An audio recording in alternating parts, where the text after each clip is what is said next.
So, is ek onrein as ek in 'n huis kom waar 'n lijk is? Nee, hoe kan dit my onrein maak? En dis Joshua se woorde, hy sê, is julle dan ook nog sonder verstand? Hoe kan dit my onrein maak? Dit het hulle onrein gemaak in die vlees, want dit was 'n wet vir die vlees. Dis met letters op klippe gegraveer, sodat jy met jou oë kan lees, jou verstand kan verstaan en met jou liggaam kan toepas. Maar die wet van Melchisedek is in my hart. Kan hom nie met my oë lees nie. Waar is hy neergeskryf? Mense gaan en dan gaan soek hulle in die nuwe verbond, waar is wette neergeskryf? En hulle sê, ha, hier is die nuwe wette. Nee, kyk, daar spreek Jahwe dat ek met die huis van Israel, en die huis van Juda 'n nuwe verbond sal sluit. Nie soos die verbond wat ek met hulle vaders gesluit het, met klippe, met letters gegraveer nie, my verbond wat hulle verbreek het nie, maar dit is my wet wat ek na die dae met die huis van Israel sal sluit. Ek sal my wette in hulle hart gee, en in hulle verstand skryf, nie op klippe nie. Jy kan hom nie lees nie op papier nie, jy kan hom nie lees nie. Waar is hy? In my hart. En wat is die gevolg? Tydens die orde van Aaron was daar 'n wet wat vir my gesê het, jy mag nie doodslaan nie. Ek wou graag. Ek is kwaad vir daai man. Jy weet nie wat hy aan my gedoen het. Ek wil hom doodslaan. Maar daar's 'n wet wat vir my sê jy mag nie, want as jy dit doen, gaan jy doodgeslaan word. So nou dink ek is nie so kwaad vir hom dat ek wil doodgaan nie. So ek het wraak in my hart. Ek haat hom. Maar ek sal my doodslaan. Want die wet sê ek mag. Nou kom ek in die nuwe verbond en die wet is in my hart. En wat gebeur?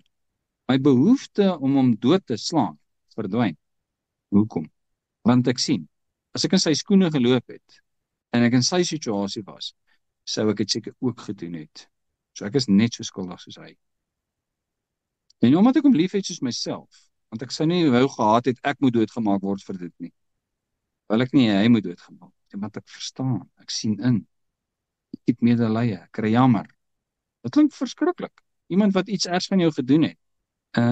Is dit nie ons wat iets ergs aan Joshua gedoen het nie? En ten spyte van dit sterf hy aan ons plek. Hoekom? Want dis die wet van die orde van Melchisedek. Het Joshua die wet van die orde van Melchisedek in sy hart gehad? Nee, hy was die wet. En hy is nog steeds die wet. Vader Jahwe is die wet van die orde van Melchisedek. Die wet van die orde van Melchisedek is die karakter van God.